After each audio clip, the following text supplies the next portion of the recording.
What's going on, y'all? It's Brian. Hey, Coach Mo. With the Coach's Corner podcast. It's been a while. On today's episode, we're going to sit here and chop it up about what we have coming up for this year, talk about some observations from, the beginning of AAU season, and maybe leave you with some tips to help structure your workouts at home. I think that's all we got, right, Coach Mo? That's it, man. All right. Welcome back. Yep. So that's what we have on today's episode. We'll get to you after the intro. Peace. Peace. All right, and we're back. So, Coach Mo, it's been a while since we've done this. We've had a lot of things actually really going on, a lot of really good things, a lot of positive growth, but it's been super action-packed and busy. Oh, yeah. And so what are some of the things that, aside from our announcements, what are some things that you're working on that the crowd may not know about?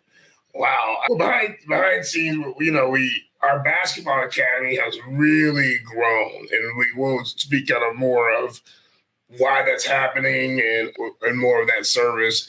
Basketball academy is where we see these kids 2 times a week, about an hour and a half for 2 of those days, and we really do a lot of skill training.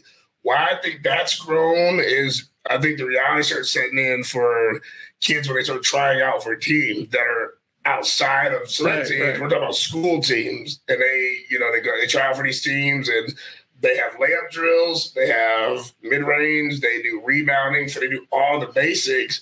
And coaches will tell you, that sets them apart. That I see a kid that made his first 3 layups, and he got back in line and hustled. So I think that's been a pretty big thing for us lately. Also, I see the increase of the need for speed and agility training. And I don't know if people really understand that until it's too late. A lot of time is when look at speed agility, and you can go on YouTube and those things. And I'm not saying all those things are not good tools and those things are, but you got to be very careful to jump in and use some of that stuff when you're not monitored using those things. For example, if I look up how to get faster, and I'm gonna see 20 different ways on YouTube. Right. I don't have anybody monitoring what I'm doing the next time if I'm alone. So you got to take that as kind of a basis where you're like, okay, then let me look at it. I kind of like how it's set up and then kind of go from there. But if you're taking it as I'm going to apply this 100%, I'd be very, very careful with that, especially when there's things local. So we've had an increase of kids coming back. I don't care if they're soccer, basketball, baseball. I work on the basics part of it. Speed and agility isn't just running fast. I think people look at that too, what do you do in that thing? Oh, it's a lot. It's running proper. It's landing proper. It's jumping the proper way. You're trying to reduce injury and maximize your potential to be a better athlete when you're doing speed and agility. So there's balance parts of it. My kids actually participate in it, and I've seen a difference in, I think, with your son and in mine, balance. Right. And balance is huge because if I can't sit down correctly and play defense in basketball and I'm falling over, I'm never going to be a great defender. And so I think people get caught up into those classes may not work for me because we're just working on just running fast on a straight line. That's probably the least thing we do. The least thing we do.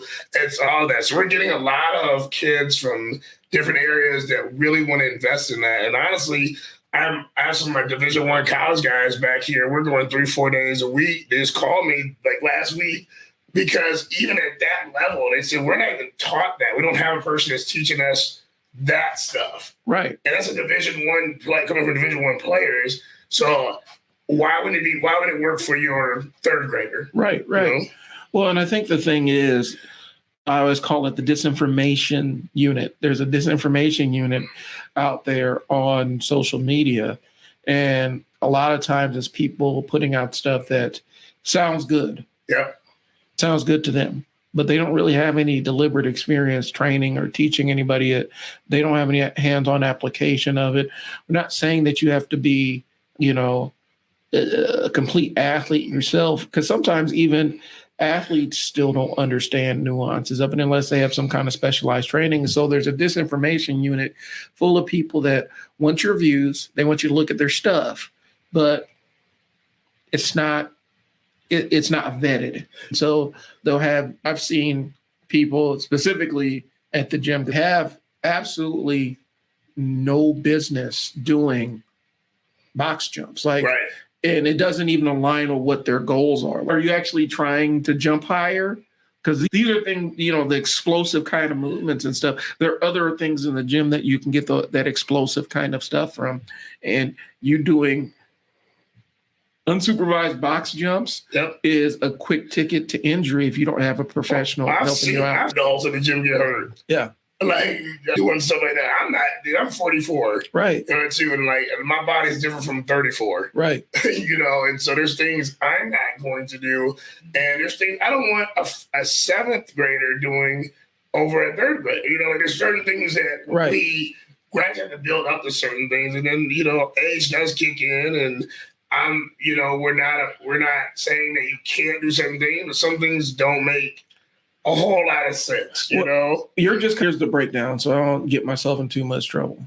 I'll defer to you as the coach and everything, but in my experience lifting, are you going to be doing anything where you're going to be jumping a lot? Right. And what I've looked at is, when we have our groups and the parents are saying, the kids are saying, none of our workouts are the same and nothing should be cookie cutter. Right. Like, so if a kid comes to me, I've had multiple hip injuries, I'm new to this, the last thing I'm going to do is put them, hey, you try to prove to me you're going to jump on the highest jumping box, and if you don't clear it, it means you're a failure. No, right. There has to be something different for that kid. They can get work in, but we can't have a cookie cutter plan for every single, every kid that comes in there. Because first of all, we may be addressing something that the kid doesn't even need. Right. They don't even need. There's kids, we had kids who grew up, me and Brian are North Carolina kids. Man, we had some kids that could flat out run. Right. I mean, to get on the track, not stretch, get out and run a 4.240, not run. They had no one taught them anything. They just had it. But when they got to higher levels, somebody might have, hey, you're losing races because now you're not balanced. You can be faster there. But so I'm not teaching that kid to go faster. I'm teaching that kid better technique to maintain that. Or less an injury. Hey, I know you're fast, but let's start off with some dynamic stretching so you can not pull your muscle. And when you're done with the event, let's go some static stretching so you can cool down. Right. Oh, okay, cool, thanks. Because injuries, that kid will be less fast. So can't be cookie cutter. Well, and one of the things, I was working on my strength certification. I know, like, if you got an athlete that needs explosiveness in their movements, in the weights, I'm going to be looking at a couple of those Olympic lifts. Explosiveness is that vertical jump. That's the display. You're displaying explosiveness with that. If you're not explosive, your vertical jump isn't going to be as much. Now, I'm not saying that you have to have a super high vertical to play sports, but it does display some more explosiveness, and it's one of the factors that go into specific sports when they're recruiting for specific sports, and things like that. And so we would be sitting down looking at, okay, do you want to do some cleans, things along those lines, make sure everything's monitored and things like that. But, I do cleans at the gym just because I've always done cleans at the gym, but they aren't for everybody. People who normally wouldn't be doing these Olympic style lifts, doing them for high reps. And that's not what you're not doing Olympic style lifts. You might do them for explosiveness, but you're not doing it for a rep count. You're not doing it like, dude, give me 15 hand cleans or, cleans. What is that for? And so it's understanding the scope of work and scope of athlete you're working with and training. And that's why we're saying the disinformation component that's out there, you can find good information, you can find bad information. You need to vet that information through somebody who knows what they're talking about. And that's what we're here for. Speed and agility is one of our signature services. Basketball Academy, we talk about a lot. We talking about it a lot, but speed and agility is a boutique kind of service. And so, Coach Mo has some expertise in it. People think that you can go and learn, you can go to YouTube and just learn all this stuff. And YouTube will have you jumping on plyo boxes. I know you had kids that have trained with other people and injured themselves. I literally carried somebody out of the gym who had no business being jumping on a plyo box, especially when already a little bit injured. and set themselves back by months, Right. because you start messing around with your knees, especially as you get close to our age. Right. You start doing stuff wrong with your knees. A lot of things can go wrong. Well, it kind of ties into everything, right? It ties into the misconception that, okay, this guy ran track. Right. And so this is the other way. I had to jump a little bit in this. Oh, I know a guy, I met him at the gym. He ran track in high school, so I'm pretty sure, and he's kind of a thin guy, and he's fast, and I'm pretty sure he can teach you to be fast. Okay. Okay. Did he go to school for it? Right. Well, no, but he was fast in 1997. That's great. So did you know your specific background, your injuries, your goals as a soccer player? Right. Well, he just was going to get me faster. Okay, but you play soccer, okay? Yeah. And you can get fast, but he's about the lateral speed you need in soccer and how to build up those muscles and proper stretching. Well, no, but he looked the part. Right. Okay? And so we got to get out of that misconception. We get that a lot with basketball, like a lot of great coaches here. And I shout them out, a lot of great coaches here. But, I don't really bite my tongue when it's bad coaching or kids get hurt. Every tall guy can't coach basketball. It is. Every guy that can dribble and played down at the park and we talk about it all the time. Like, man, that guy was the coldest guy at Omaha, blah, blah. Who did he play for? Did he go on to train anybody, or what are you talking about? Because right now I have a second grader that's learning how to dribble, and I don't know if that person can do it. So it's not about, it's got to be who knows this, who's around this, who's studied, who's went to school, who's worked in this, we're trying to help you be a better overall athlete. Well, so here's the way I can break it down. So let's say your child is struggling with math. You're looking for a math tutor, and you bring in a couple of math tutors. You're interviewing them, of course, because you do want to know a little bit about the people that work with your kids, whether you're just observing or you're asking direct questions. And so in the course of interviewing, you got Mr. Guy, he has the glasses on, he looks the part, looks like he knows his stuff, sits down in front of you and you say, okay, so you want to tutor my kid in math? Yeah. What qualifies you to tutor my kid in math? Well, so like in 11th grade, I was in algebra 3. Do you have any kind of degree or anything? No. Any experience like helping people in college? Any natural aptitude that I can point to? No, man, I was just in 11th grade. I took algebra 3, man. They almost had me in trigonometry. Congratulations.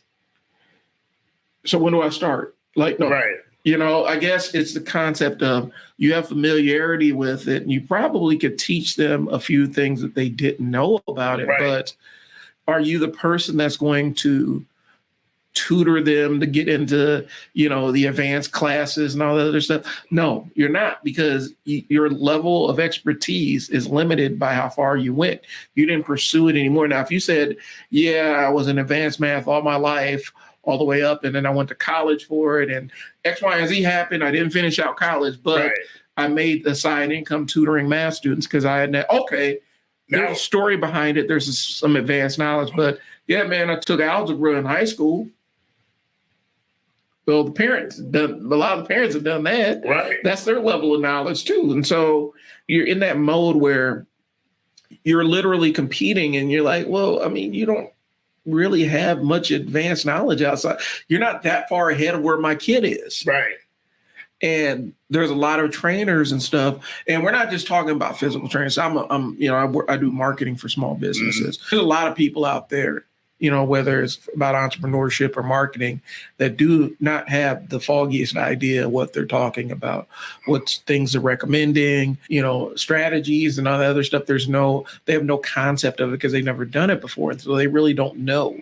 And so there's a lot out there about that. And you need a sounding board to kind of filter that information through. Right. And one thing helps with just beyond that, our basketball academy, speed agility, anything that we've done, because this is a CMA podcast, what we've done is we've researched it, or we've tried it, and we've seen if it worked. And we've seen if it worked. So we either learned the hard way, we learned, we learn different ways, But also what we try to do is keep it focused on the client. Right. It's not about me. And it's not about you. So one thing you'll look at if you go look at our website and there's things there's a description of what I do and stuff like that too. But one thing you also don't see is a bunch of pictures of me and a bunch of pictures of Brian and us just tooting our own horn of all the accomplishments we've ever did in our entire life. Because a parent that has a first grader who's never played basketball, they may want to know a little bit about that we might have played or might not do, but they're literally like looking like, I want my kid to dribble. Right. Or I want my kid to pass. Okay. So it's not about having these 40 different things. And so we're trying to make it where you come to one of our services, you know what's going to go down. You know what's going to go down. We put the kid first. You tell me your story about the kid. Yep, he might go with kids his age, but if he's struggling a little bit, we're going to make sure they're caught up a little bit first there. And a lot of it with the training part, we have a lot of good partners in training. Right. Here locally, we have the partners is a lot of it is you got to watch for the pride of other people. And the pride of other people is, I'm going to do it my way because I just want to do something different from you. No rhyme or reason. Right. Prime example, I have kids that come to everything. We have kids that come to everything, speed, agility, the other stuff. They do one-on-ones. They go to their school stuff. Good. We want them to do everything. But then I have kids that, hey, I can't come this night now because my other team's going to start doing some training. And I'm like, and that always gives me, it always makes me jump like, what kind of training? Right. Whatever they do speed and agility training. He knows how to do it. My coach was fast. He played in school. And I'm like, and I'm always leery of that. I'm not leery of, train who you want to train with. Right. But as a parent, I want to make sure that if my kid is training, that I'm there. And I want to see what you mean by training. Right. If it's running around, jumping off of a bunch of boxes, and there's like 50 kids and no one's monitoring, that's dangerous. Right. And I've seen that. I've actually watched some on Instagram and YouTube, like even locally here. I'm like, oh no, like this is gonna be bad. Where we're like, hey, the concept tonight is when you come to, our basketball academies, you're going to do skill work. We're not gonna have full court 5-on-5 games that are out of control with you. Like it is skill work. So if you want to do that, go to the community center, go to the park. We're going to make sure that when you're on the court, you're getting better. You're safer on the court. You're getting yourself ready for your tryout. You're getting yourself ready to help your select team out. Right. You're becoming a better overall athlete, not running around just throwing the ball up and just going to random training just because, Well, I guess, and that circle back to what I wanted to move on to the next topic is. So we talked about, being very cognizant of where you're getting your information. And so that we'll use this to wrap up the first section of this podcast. So being aware of that stuff, what are some things that a parent can do to create the right training environment for their kid? Like setting down expectations, even, some simple skill work kind of stuff that they can do. And we'll talk specifically, since we do have a big event coming up regarding basketball and dribbling and stuff.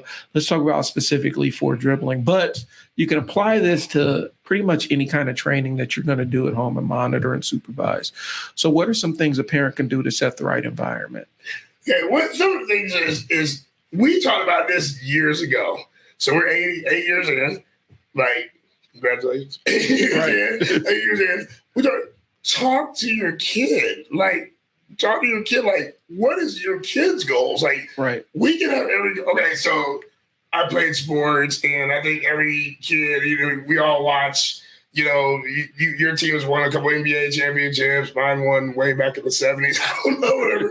But you watch it, you're like, oh man, this is the greatest feeling ever. And I think being a realistic as a parent, you're like, I do want to see my kid on that stage one time. But then you got to look at your kid and say, do they ever want to be on that stage one time?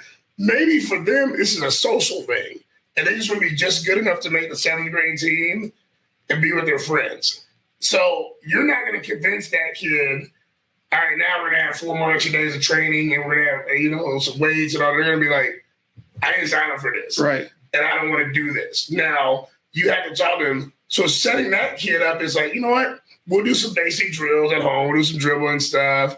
I'll talk to your coach about what the trials look like, because coaches are very open in middle school. And they're like, hey, you'll have to do X amount of running, layups, whatever. Hey, your coach gave me this. We're going to do this every day until tryouts.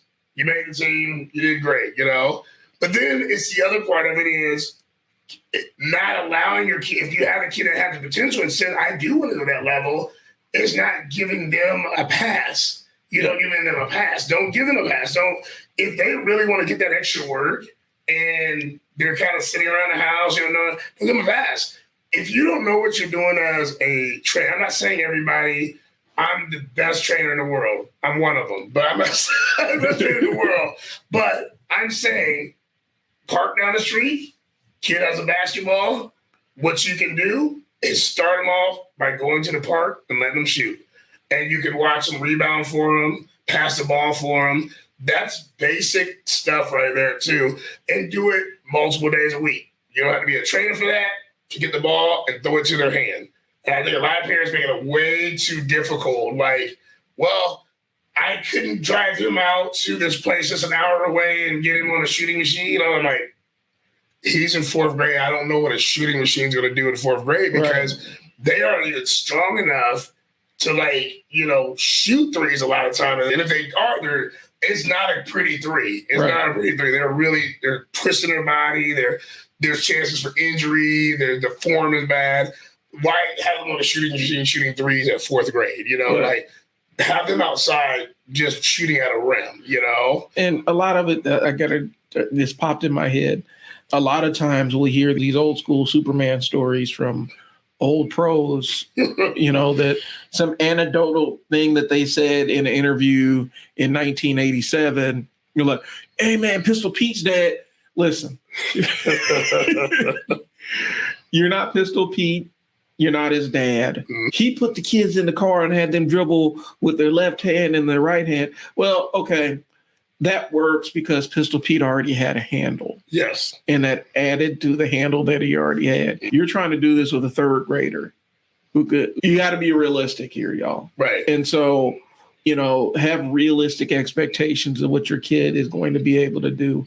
And like Coach Mo said, keep it simple. Yeah. Don't add all these unnecessary layers to make it more and more complex before the kid's ready. Now, as you get better, as your skill goes up, the drills get more complex. But that's just a natural function of things.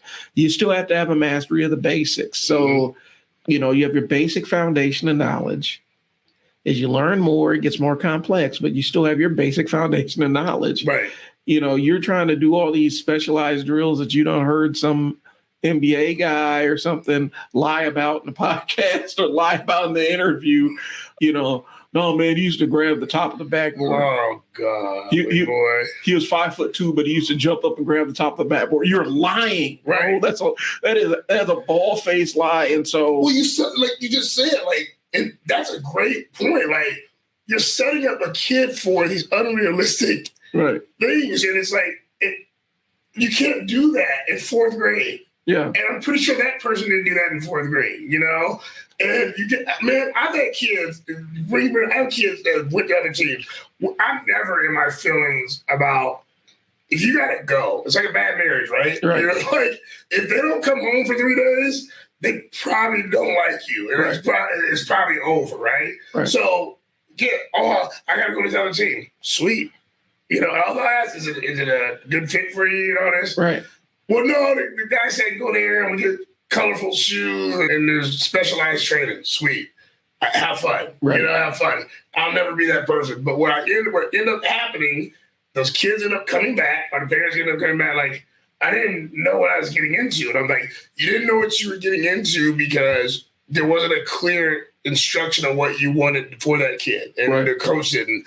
So you got to be very careful with that. The other part you got to be careful of is if you do have a good coach, and you do have a good team, a solid team, make sure that you're talking to the coach about that stuff. So keeping those expectations realistic for the kid. Yep. It is a huge piece of this thing. And it's important because a lot of times it allows you to structure the training that you're doing at home more in line with the kid's natural progression. like I said, the Superman stories about X player used to do this. Was it the one I heard? The biggest, I think, I'm trying to think of the biggest lie that I've heard in the last 8 months. The Wilt, was it bench pressing like 600 pounds? Unbelievable. Which I know that's world class.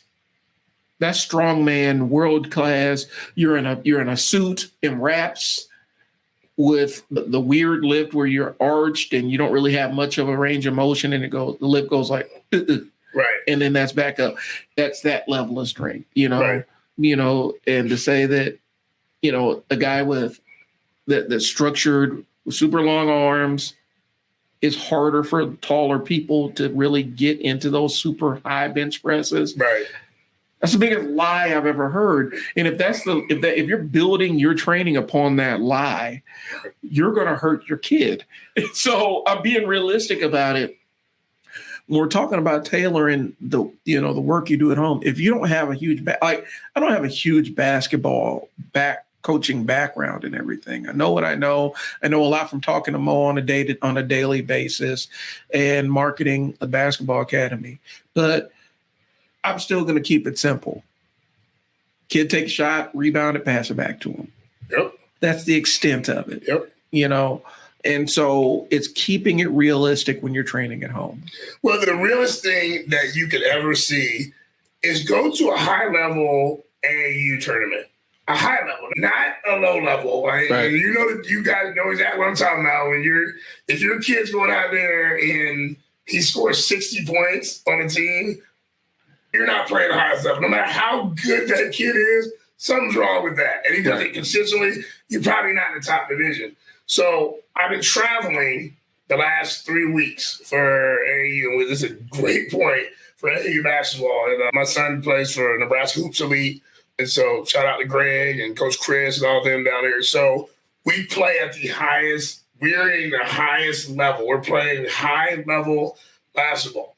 So a lot of young kids were watching these games of my son's playing and his friend and Chris and Trey and all them playing. And they were in awe because of the speed, the strength, and the skill level of the team they were playing. And they're like, I've never seen anything so fast. Right. So it was like the passes were so crisp, getting down the court, guys grabbing the ball just out of the air, just one pass and go, because it's a different level at that point. And if you watch that and you're a parent that's mad at your third grade coach because your kid on your playing time, like, your kid has to start, if you really want to stick with it, this is the end goal. Right. This is the end goal. And right now, your kid has no interest in being there. So is this your dream or is this the kid's dream? Because I saw some stuff. I was in awe. Right. I'm sitting there because kids, and we'll talk about it another day, kids are athletic as hell. Yeah. I'm telling you, like nowadays, I'm seeing stuff. They're East Bay dunking in games. Like, boom, like a layup. I'm like, that never happened. Right. We were like, so you want to talk about being ready? Those kids are ready. And I bet if you ask them, hey, do you miss practice? The top level teams, nope. Do you come to extra training? Yes. Yeah. Do you take care of your body? Yes. You know what I'm saying? Do you listen to your coach? Yes. Do you do stuff outside of practice? Yes. Yeah. And that's what we're saying is like, it takes a lot to get to that level. Not saying you can't, but that's why the percentages are lower each level you go up. Well, okay, now let's add another layer to it before I change gears again.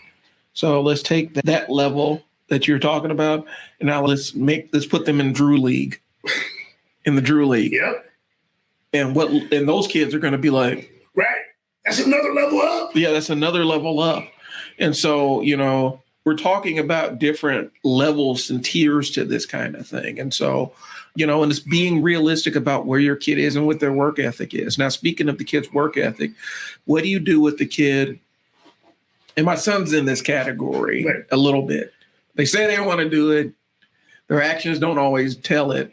But they're also, because one of the things we talk about is growing into your frame. Right. And you've seen my son. Right.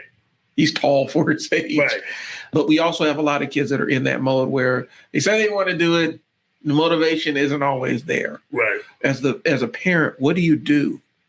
to reinforce that? Well, that's a good question. And that's where I think what you're doing, like what you're saying is, at some point you have to, if they're kind of on the fence, I think it's okay for you as a parent to be, like, hey man, let's try it. Yeah. Hey, we're gonna get up and we're gonna try something we're gonna try something for a month. Right. I'm gonna give you a month. And it's still okay. Okay, let's do another month and see. And let's do another month and see. And now what we're doing is we're growing a little bit more confidence. You get a little bit more skill up. And now you're sitting at 3 months. And now this kid kind of likes it. And now 6 months, they really like it. In a year, I'm okay with it. Not saying that all these kids got to be NBA players. And that's where we got to slow down. Right. Like, got to slow down as coaches, parents, and slow down. Your kid just wants to get on the court right now. Right. Cool. And be a part of a team. Cool. Now, comes back the next day and says, I want to be part of a select team that travel. Okay, we'll prepare for that. Because now you've told me that you want to do that, He didn't say nothing about the NBA. Right. He didn't say nothing about the G League. He didn't say nothing about going overseas. He wants to make a 7th grade team. Right. That's all they said right there. And I think as parents, we have to slow down, even with, I have 3. My top one, he'll play college ball. He's, college ball, he's already there. He's done that. He's a junior in high school. He'll be there, okay? I mean, keep working hard, boy. You're there. My daughter can play. She likes the sport. I have to, she likes to work at it. And skills a little bit behind. I guess medical stuff a little bit behind there. But I'm not going to tell her anything about, you can't make the WNBA All-Star because she didn't ask about that. Right. She just asked about, I want to be good on my team right now. Right. So my conversations and training are like, we're focused on it right now. Right. And I don't coach her all the time. I let other people train her because I'm dead. Right. I'm dead. And she doesn't get it. Now, my niece will listen to me because I'm uncle. You know what I do? And so Braylon will listen to me because she's like, okay, that's new to me because basketball. She'll listen to you about weights and stuff like that too, but basketball is there. Yeah. Every kid's different, but she's never ever said again, I want to talk about beyond 7th grade and beyond. No, we're talking about right now. Right now. So you have to very just talk to your kid. And we'll say that a lot, but it is a big thing. And also talk to your coach. If your kid is going to a constant training, ask them what they're learning. Right. Ask them what they're learning. Like, you can't drop off and not go in and talk to the person for 6 months and be mad when the kid doesn't develop. You're like, right. Well, I dropped him off. I was hoping something magical would happen. This ain't Harry Potter, bro. Right. Like, this ain't no magic. It's like, I've been trying to make a meeting with you, and we try to do it all the time. I've been trying to talk to you about him over here staring at the wall and tickling the other people in there. Yeah. Oh, well, this is because he might be bored. No, he doesn't want to listen. Right. This isn't his dream. And you never asked him that, and that's what we want to make sure. Talk. There's a network of people talk. So I wanted to ask you specifically about this one because my son doesn't fall into this category yet. Okay. But when I say this, I think you're going to pick up what I'm saying. You do with the puppy with big paws. Because we got a couple of puppies that have big paws. Right. What do you do? How do you develop them where you're looking at them like this might be one of them kids that if they pour enough into them, somebody might be talking about there's a possibility on the outside fringes of generational. Right. And so what do you do with that where you look at this kid like, once that growth spurt hits, it's going to be curtains for the world. Right. This is going to sound bad, parents. Stay out of the development for 1 second and take a deep breath. If you have that kid, let them be coached. Let them be trained. Step out for a little bit. You can sit, work on your computer. You can sit and do other stuff, but don't be the one. If you don't know, and they already kind of the fence, don't be at the training. Hey, man, shoot the ball. Hey, man, just go to the basket. Yeah. Hey, man, pass. Man, it's you one-on-one, bro. I hear it all the time at AAU. Like, that might not be what they're doing. That might not be in them whatsoever. But if you let them be coached, you let them be trained. If you trust, listen, you're paying for training. Hey, man, let them see what they can do. Right. See what they can do. Now, if it's The kid absolutely hates it. He's crying in the car. He's a 6'5" kid crying and laying on the ground and kicking his feet. Yeah, that's a problem. You may not want to bring him back in there. But if he's like, I'm having fun, I'm getting better, I can dribble, I do, hands off for a second. Right. And all you can do at this point is support. And that's when you ask the coach, what can I do? You have a driveway? Yeah.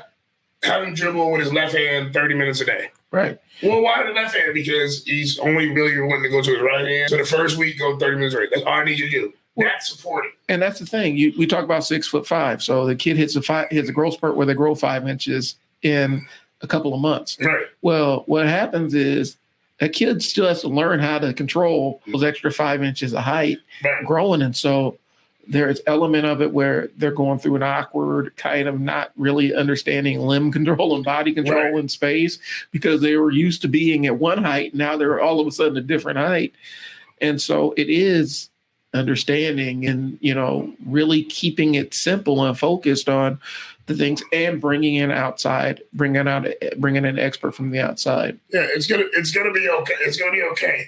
I always tell people, and we even do this personally, at some point, you have to get out of your feelings. And what I mean by that, there's different levels of that. Like, you might, and a lot of dads do this, the kid develops late or probably should have did something earlier, and you see he's really responding to his coach or really responding to the trainer, and now you're in your feelings a little bit, and you're like, well, I'm going to do my own training at the house too. Okay, warning for that is, they've gotten this far. Right.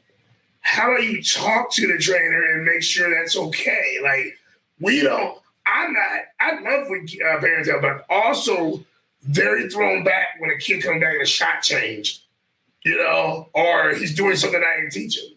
I teach him, like, what happened? Well, my dad said I can shoot threes anytime I want to in a game. You're not strong enough. Your base, I can watch you shoot 20 threes and you'd airball 10. And that's not being mean. You just don't have the leg strength and power right now to do that, Right. But my dad was a 3-point shooter. You are in 6th grade.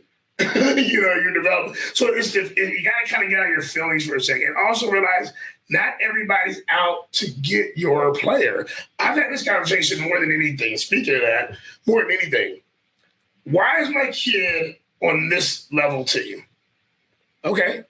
You want to know why? Myself and the coaches feel that they need to develop and go into the games and have a chance to compete. Right. And, I don't want them overwhelmed.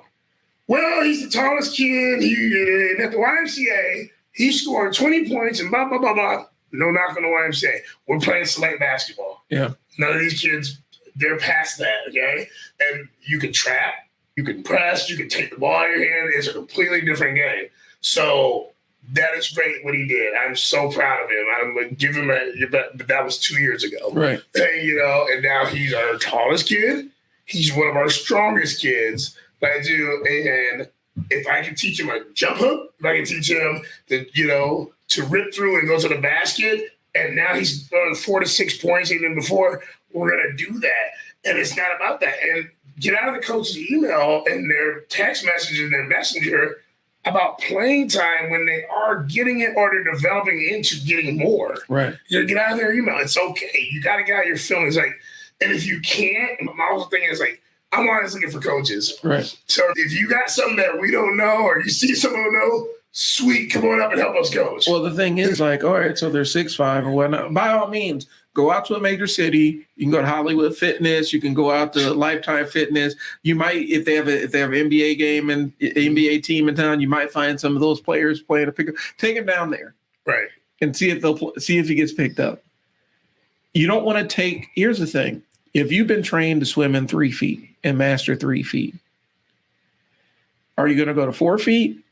Or you're going to go to 10 feet. Right. I think the progression is 3 and then 4 feet. Yep.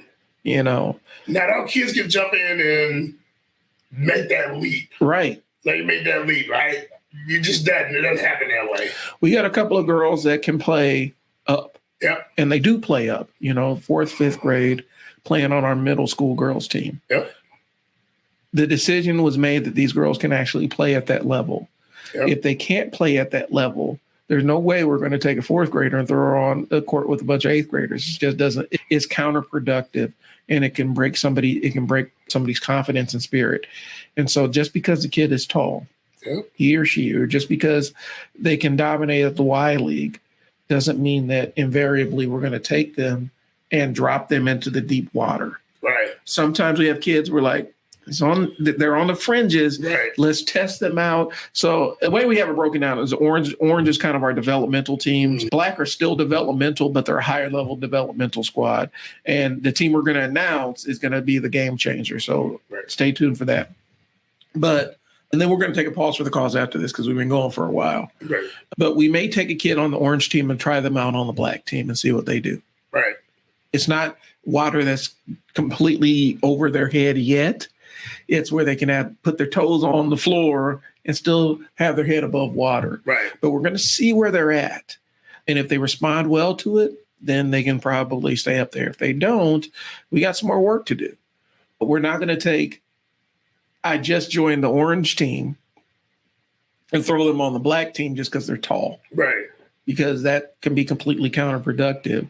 You know, you end up getting embarrassed by some kid that's half your size. Right. You know, that's not a good feeling. And so it's really understanding and trusting the coaches to make the right decisions. Right. And it's not motivated by who's paying more and all the other stuff. And the way our academy is structured, everybody's paying pretty much the same anyway. Right. We're making determinations based on what we think. You know, we're making determinations based on what we think is the natural progression and development for the kids. Say that again.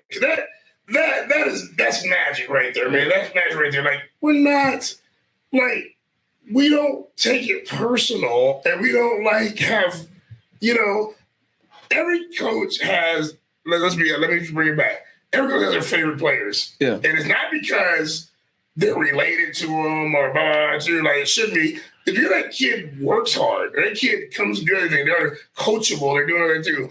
They may not be the highest skilled player, but you might be my favorite player because you do all that stuff, and I can trust you in the fourth quarter to make the right pass. Right. Or, to not get a technical foul. Right. I've seen games lost on behavior. Right. Behavior and a foul. So we do. So it's not about favoritism. It's not about that. Like, we want your kid to be successful. That's why, and it's not just me.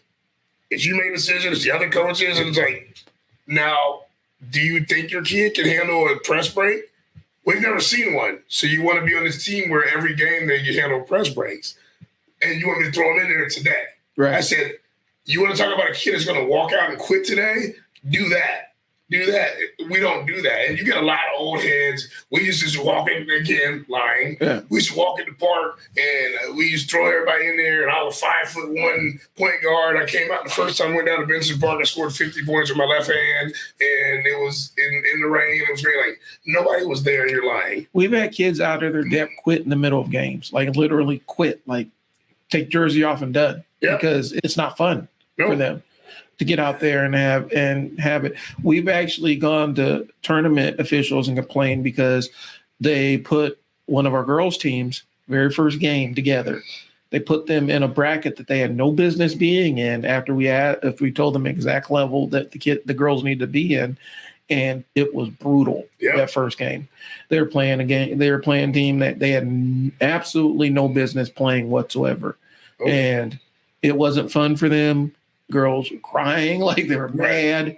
Some didn't even want to come back that next day, but they did, and they pulled it together and managed to notch out a win or two. But dropping the kid into deep water is like, if you are an accomplished bear fighter, like you're an accomplished bear wrestler, you go out and professionally wrestle bears into submission. There's an arc that you take to get to that level. Right. You're not going to take your 2-year-old and be like, all right, boy, go make it happen. What? Go fight that grizzly bear now. And I trust you. You're going to magically have the skills, knowledge, and strength and abilities to survive this. So go out there and do it now. You can't do that to kids in terms of development. It's levels, man. Yeah. There's levels to all this. There's levels to basketball, baseball, soccer. There's a reason why in baseball you see these guys with these $150 million contracts. These guys, get up and hit a ball and blah, blah. Have you ever seen a live baseball game and how fast the ball comes? Like, I ain't hit that. Yeah. There's a reason. Like, you can hit that consistently. Yeah, you need to get money. You need to get money. Too many of us have been, as children, were taken to the pool and dropped in the deep end by a parent. And that's how we learned how to swim. Yep. And that's not exactly learning how to swim. That's attempted drowning. Yep. Too many of us have experienced that. And we reinforce that on our kids by thinking, well, you can just keep dropping them in the deep end. At some point, you're going to have to fish them out. Right. And actually teach them the skills to survive in the deep end. So we're going to take a quick pause for the cause, and then we're going to be back to talk about what we have coming up.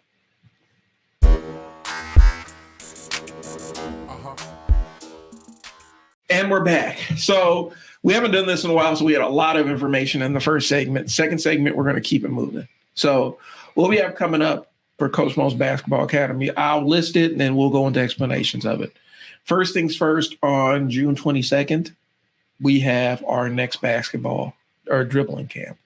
We're calling it Dribble Drive Camp because we're going to be teaching not only just the dribbling piece, but we're going to teach how to attack the rim. Realistically, it's part 1 of 2. We're still working out the specifics of 2. We're trying to get a guest who's helped us out before in town for it. And so if you've attended the first one, you know who this guest is. But if not, we're working on, do you want to announce who it is that we're working on? We're trying to coordinate schedules. My man, Big John Q, yeah. Matt John Hansberry out of Florida. We're just pretty much getting ready to settle on a place and time, but he's coming to kick us off right before school starts. Yep. And so the part 2 is going to occur in August. First part's going to occur in June. And this June one is going to have a learn to dribble camp. So this is going to be for kids that have no idea how to dribble, or people that, kids that are 1 or 2 years in, but still need to work on some of the finer, manage their dribble, learn how to keep their head up and stuff like that. And so the first section is going to be learn to dribble. Next section is going to be more intermediate and advanced. Intermediate is going to be kids at what level would you say intermediate? I said they play a little bit, need a little bit of flair. And I remember flair is like going to right to left smoothly, going left to right smoothly, getting out of a track, just a little bit more. Instead of the 1950 one dribble back yourself to the basket, you need a little bit more. And then advanced is going to be, more progression. Yep. It's going to be, you have a good firm handle on the basketball. You can control it. You can dribble yourself out of trouble without turning it over and things like that. What else for advanced? Yeah, you're getting combo dribbles, if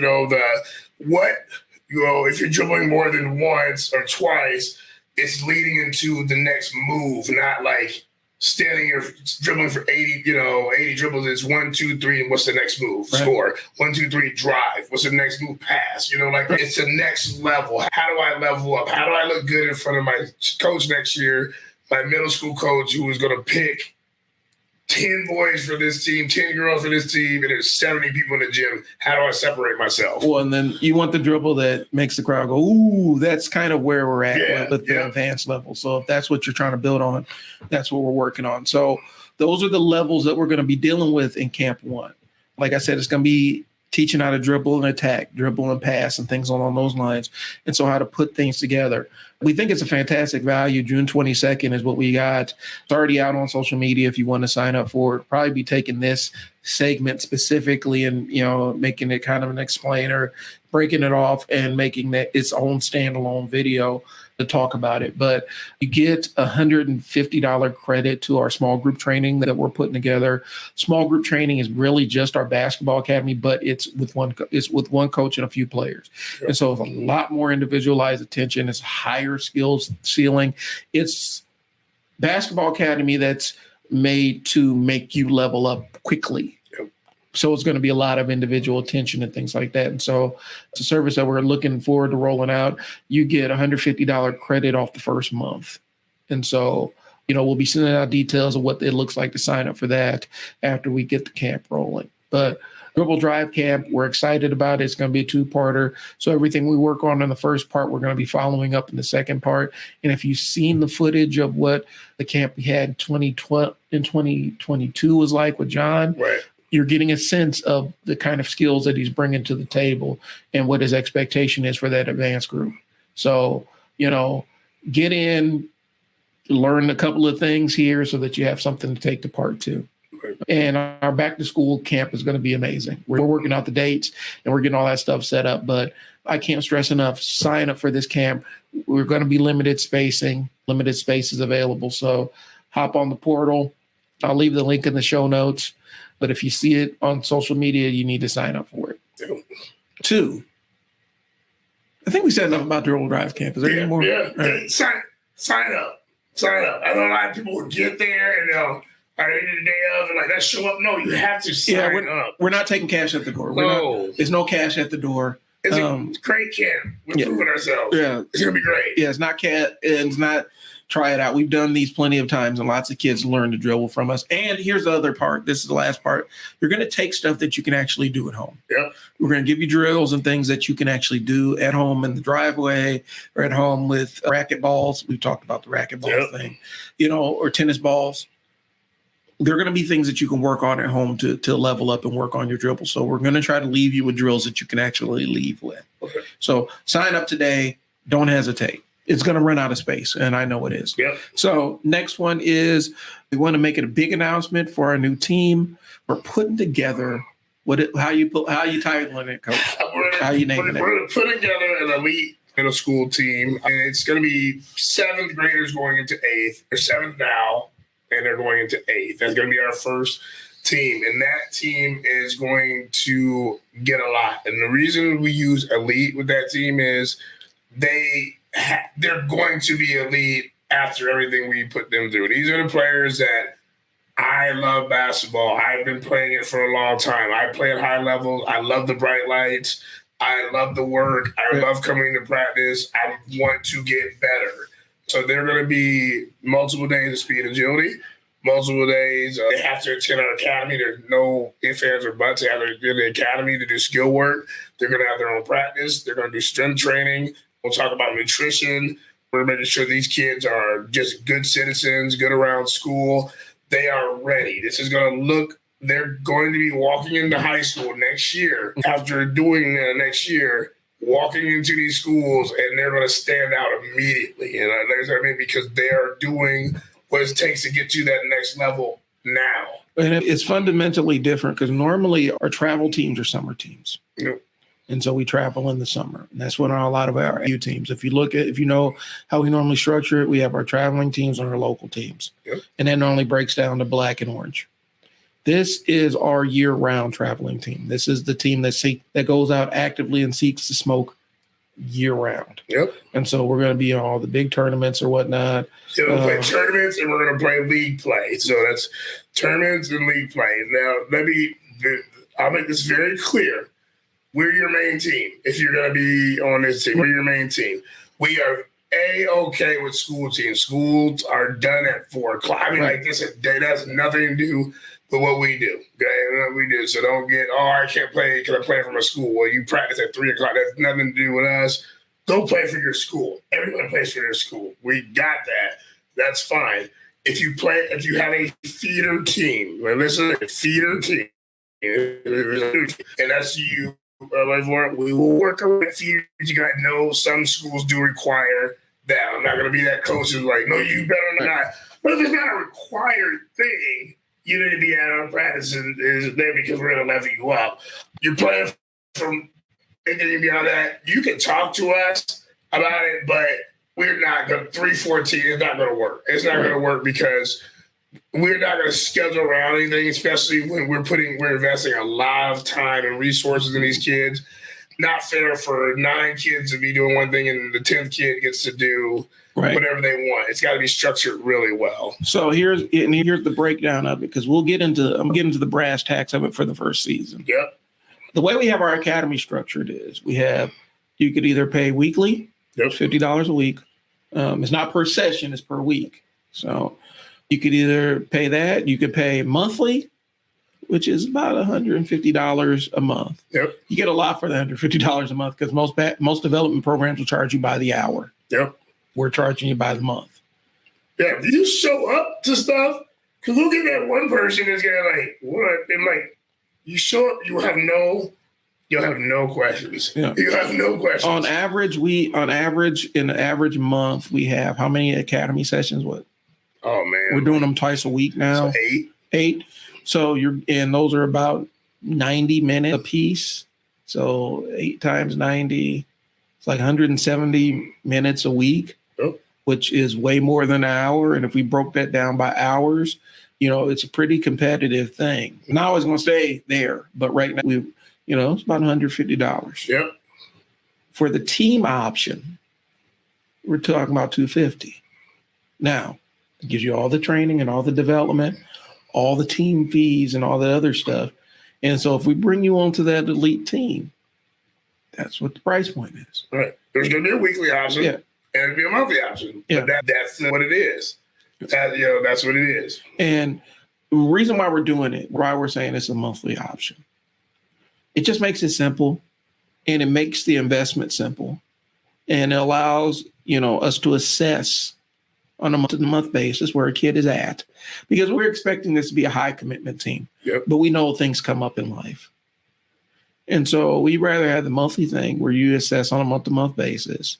And, there's going to be things where sometimes somebody acts up at school or acts a fool in practice. I've had it where kids act a fool in tournaments or whatnot, and they get demoted to one of the teams. And so, we want to build it in there so that we have the option to kind of say, all right, fine. You're at this price point, we'll drop you down to regular, not even, if you don't want to play anymore, then we'll drop you to regular academy, keep training. Right. But if you want to stay on the teams, this is what the team's thing's going to look like. And to be honest with you, I'm being transparent with y'all. This is probably what our team option is going to look like next year, because I want y'all to understand that everything centers around academy. Right. And that's what we've been working towards, because to be honest with you, the kids that are active in academy have our best outcomes. I watched 3 weeks of AAU basketball, and I'm seeing like a lot of our kids that are on top level teams, right, not just on them starting, and not just starting, contributing, right, ranked in the state. Like, these are kids that went through our same academy. Right. So like, I'm not going to sit and argue. I'm pretty, I'm more of a comedian, kind of like laid back, serious when I train, but I'm also not going to have you go through my whole, when the results are there. You can just go ask a player, you can go to Google. Right. Or you can come to academy and sit and watch. Right. That's what you do, or sign up see and the watch. kind of work we're doing. And the reason why we're pushing academy so hard is because that's the foundation of all of our best teams. So you got to have skill work. The kids that attend academy consistently, the teams that have a bunch of kids that are attend academy sessions regularly are having the best outcomes. And so that's why we're pushing it. That's why we push it so hard.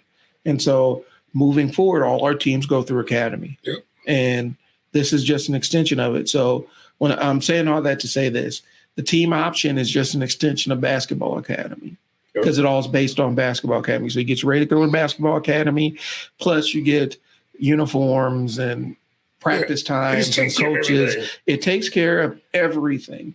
So you don't have to worry about it. The only consideration you're going to have as a parent is possibly travel. Yep. And we'll sort that piece out when we get to it, because we're working on some bigger sponsorships because of the higher profile team, and kind of figure out what this piece looks like. But if you get selected to this team, understand that we're going to be playing all year round. Yeah. And that's the expectation. And we're not saying that you have to be exclusive to basketball.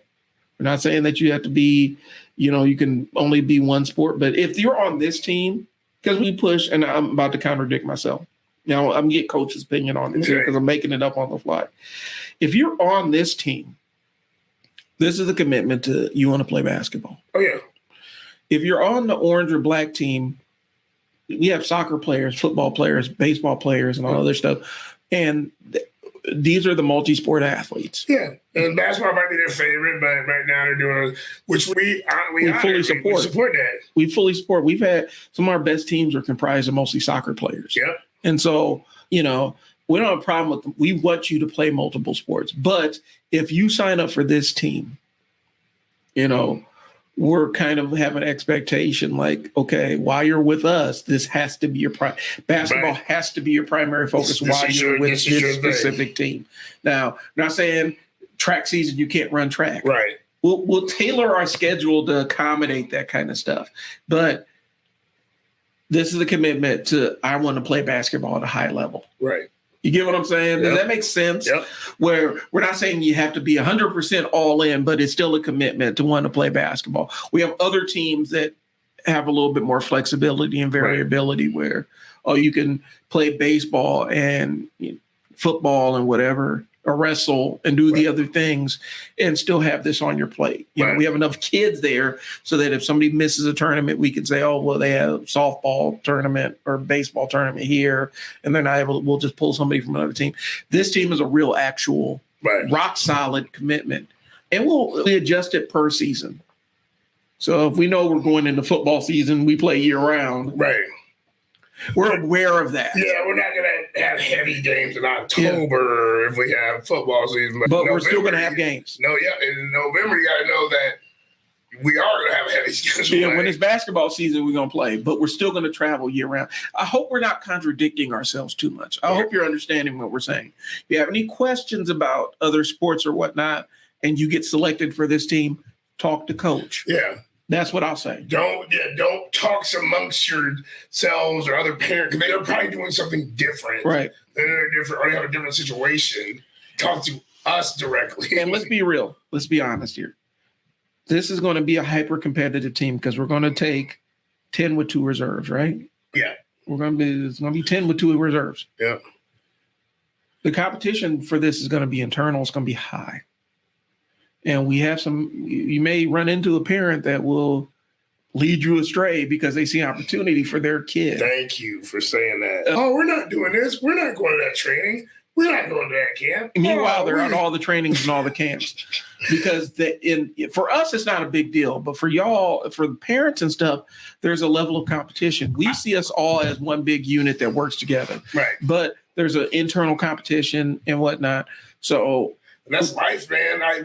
I seen it at AAU level. I seen it where, oh man, I'm gonna go to the gym. Or I'm not, and then the kid's there. Yeah. Well, I'm not working with a trainer. You look on Instagram, they work with a trainer. Like, this is competition, man. So don't listen to other parents is what we're saying. Talk to coach if you have any questions about whether this team is the right fit for your kid, and talk directly to them if you get chosen. We're going to be having a tryout here, what will we say? In probably the next week or two. We're going to be doing a tryout here pretty soon to fill in the gaps. If your kid is on one of our teams and we've kind of underlined their name or put a parentheses around their name, we're going to be talking to you directly and just floating the idea out there. But again, it's a commitment. Talk to coach.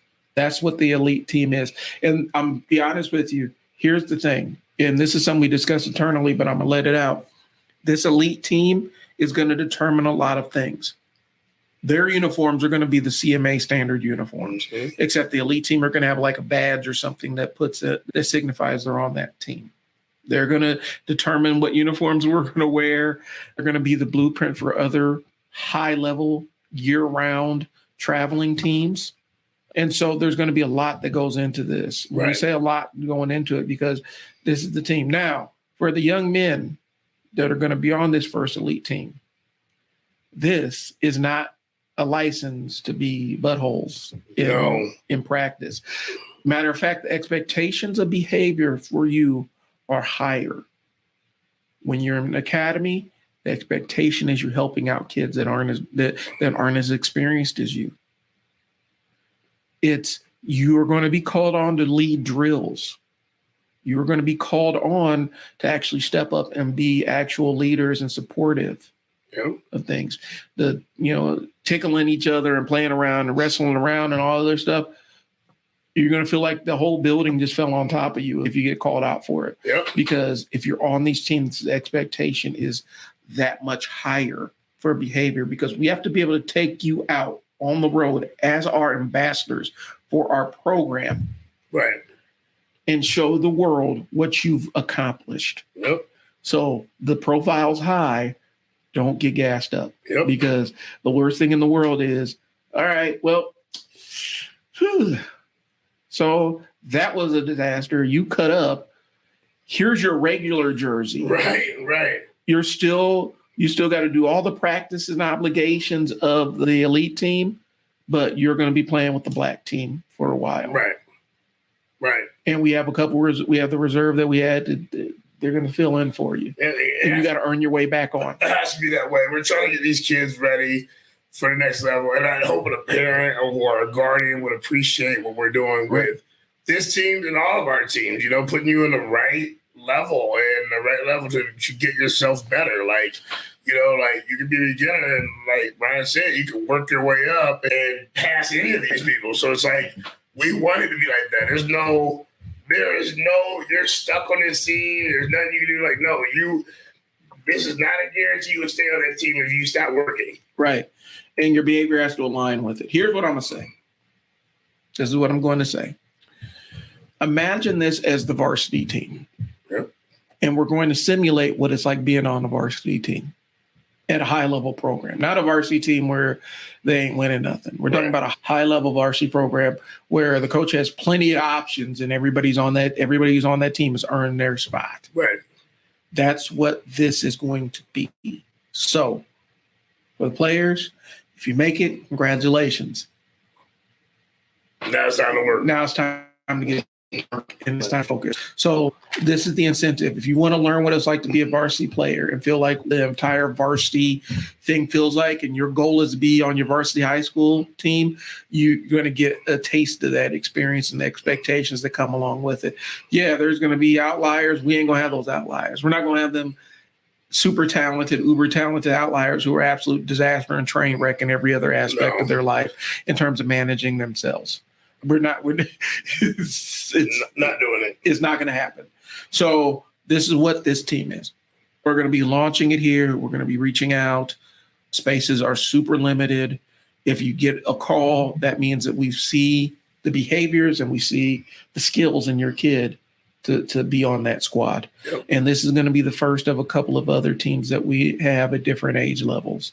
Because we got some third graders. Yeah, team loaded. Third graders, boy, those team loaded. Our sixth graders. Yep. Our sixth graders. Man, it's gonna be, and so we're looking at duplicating this, but this is the pilot team, and you got to be on point with this one. Yep. So we're gonna have fun. We're gonna go out there and we're gonna. Yep. So that's what we have for that team. Anything else we want to include with that? No, I think just again, if you want to do anything, any camp or anything like that, to sign up and get ready to go. Right there, we will answer the questions, but the longer you think and ask a bunch of questions, you're just be ready to go. So when it's the date is there, be ready to go. Have your kid ready to go. Start talking to them now. Have them ready. Right. And for our current players, if you notice a shift in tone, man, we serious now. Yep. And so some of the expectations that we have for the elite team are going to start trickling into other aspects of life at academy and life at speed and agility. So just be prepared for it. Yep. We've done a great job in terms of positioning ourselves. I'll be honest and pat us on the back. Yep. We've done a great job to let the world know we're not a babysitting service for wayward teenagers. Nope. We are a training business, and we're in the business of training. And if you're not about the business, if you're not in the business of getting better, we might not be the right fit for you. Right. So be aware of that. We still got our speed and agility sessions going on. We're going to be shifting some things around. We have some different looking hours for our summer schedule to kind of accommodate. We got back to Saturday, Sunday, so off the road, Saturday, Sunday. We have Tuesday nights. I have some special college things during the day, and that's completely like invite only, like the college stuff. But you can call us and we can get you in those, but we have some of our top level guys that are in that. But we'll add some hours in there. And then we're setting up the small group training. So, the first few people that sign up for those, we'll start those on Saturdays. So. And if you inquire about, two things. If you inquire about the workouts with the college guys, you need to be ready to go. That's one that you have to really take a self-inventory, and they will push you. What about open gyms and stuff like that? What are we running? So open gyms we're going to be running on Sundays, and so they're going to be there's two.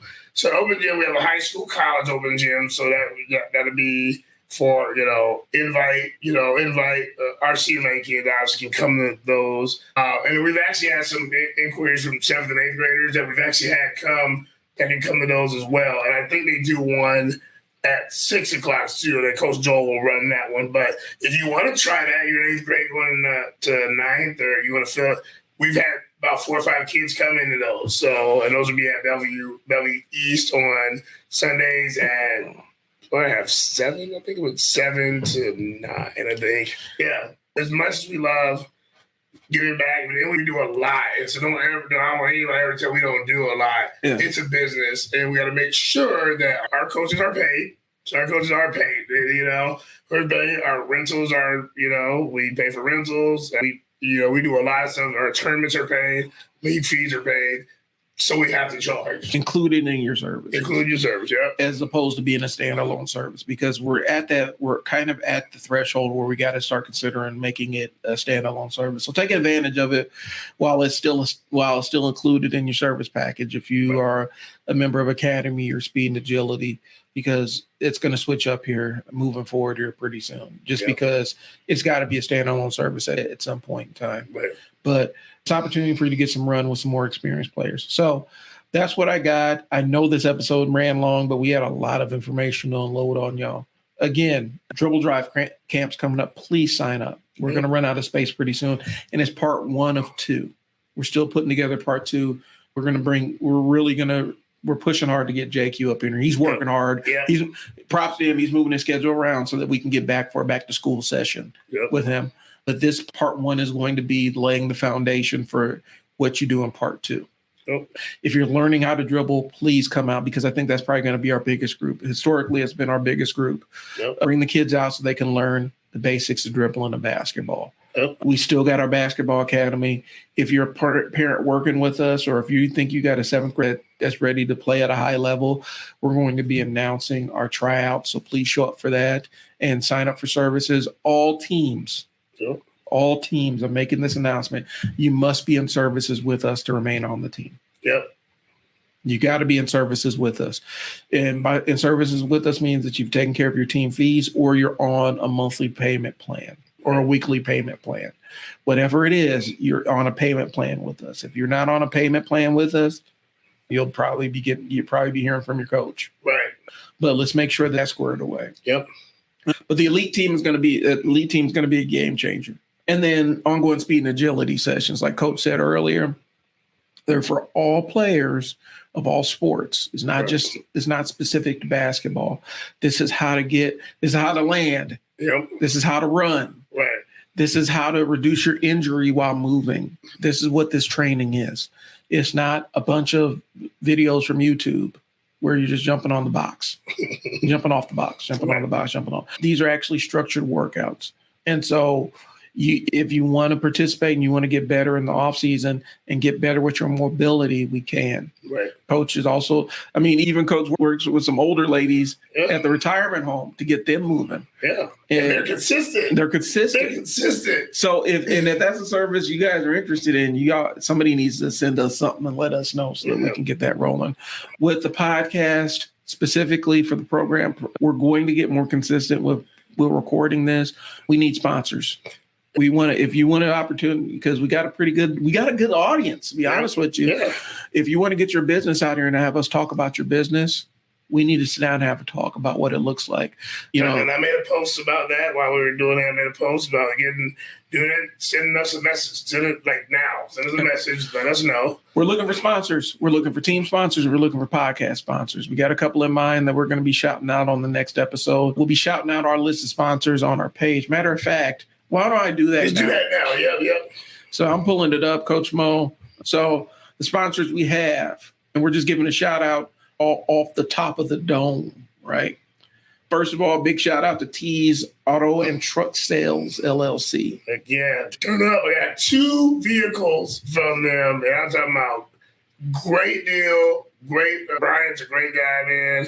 Shout out to Joel that's over there. Got a car for my son and a car for the family. And I know I've referred a lot of people over there. They're great support. All right. Number one source of buying pre-owned vehicles in the region. Deed and Metal. Awesome. Hooked us up with some very flavorful hoodies and whatnot. Yep. And been doing some great work for us behind the scenes. Appreciate that. Anding Family Dental. Yep. It's my family. My family there. Like, just great. Ada Chang is awesome. She works with a lot of people and has done a great job. Has been doing it a long time. It's just a great atmosphere when you go in there too. You don't feel like you're in the dungeon. You're there to get help. All right. ATI Physical Therapy. Oh man, they did a great job with a lot of our athletes. With my own son, Jay, getting him back on the mend with some knee issues. Shout out to Miss Tiffany Crutchers, who's out in South Carolina, who is doing big things for them, and she's in town, I think, one more weekend. She really helped us out this last summer during the year with them, too. All right, Solutions Heating and Air. Big shout out to Chris and Sally. Came through, we had a loss in the family, and you guys were amazing. Brandy was able to call you, and you guys came out and pretty much saved the family from spending an exorbitant amount from one of the big box places, and just always there when we need you. The fairest price you're going to imagine, and we'll condense the nonsense and tell you whether you actually need a full replacement or if it can be fixed. That level of honesty is a breath of fresh air. You don't have to worry about somebody trying to get over on you. And so, Solutions Heating and Air is our go-to. That's everything. Anything related to heating and air and keeping our house comfortable, both Mo and I can vouch for them and the kind of work that they do. Yep. All right. Iris Lobo. We love training your kids, and you've been great for us. Iris is a realtor, bilingual, and, just really good, invested in getting the right home for you. Yep. And so these are the shout outs. Do we miss anybody? I'm thinking. I think that's it for this year. All right. That we would love to shout out on here that we've worked with, but to be a sponsor, to be shout out on the show, we have to maintain that. Be a sponsor. So, right. Yeah. But we're excited for new sponsors and new growth and new opportunities. So, and consistent sponsorship of the show allows us to continue to develop the program and add more bells and whistles to it and be more consistent with recording it. So, and plus you get distribution to all our audience or whatnot on all of our social media platforms. It's a marketing investment for you. Marketing with podcasts is one of the new ways to grow. It's like a radio ad, except it doesn't cost as much. Right. And you get kind of the same amount of distribution and listen. So that's what we got. Again, I don't really have anything else. No, man, just sign up. The last thing I'll say, you guys, the AAU guys, take care of your bodies. May and April was a lot of games. So all you guys are playing high-level AAU ball. Do what you're supposed to do for your school. Show up to the workouts. Do what they do. Do not get this arrogance that, I'm going to be starting for my school. It's respect to your coach. You need to show up. Do what you got to do. Because at the end of the day, your coaches could be speaking to a college for you. And If you don't show up, that's disrespectful. Come back in July, a different player. Come back stronger. Come back faster. Come back as a better overall teammate. Take care of your bodies, eat right, go get those offers. And parents and kids, do what you can to make let your kid be the best that they can be. Put them in the best position to be the best player they can be. No one can tell you any different. All right. So that's all we got. We'll be probably cutting this up and dropping this episode here pretty quick. And then we'll start planning our next one. All right. All right. Again, this is Brian. Coach Mo. Thanks for tuning in. I almost did the other sign off for the podcast. This is Brian and Coach Mo. We'll talk to you later. All right. Peace. Peace.